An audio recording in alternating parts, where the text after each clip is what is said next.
তো দেখো বন্ধুরা, আমি সেদিন একটা হেলমেট অর্ডার করেছিলি, বাইকের হেলমেট। তো সেটা এসে গেছে। এই যে দেখো হেলমেটটা কেমন আছে কেমন নাই একটু কমেন্ট করে জানাও। দেখো এবারে খুলছি।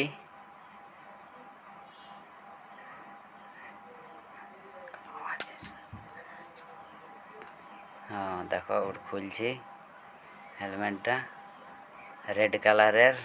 কেন আমার গাড়িটাও রেড কালারের বটে, গ্ল্যামার গাড়ি। তো রেড, ওই জন্য রেডেই নিলি।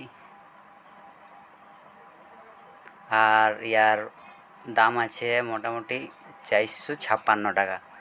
তো 456 টাকায় জিনিসটা ঠিক আছে কি দেখে একটু কমেন্ট করে জানাও। সেই জন্যে ভিডিওটা করা হলো তোমাদের জন্য, কেমন কি আছে একটু বলো।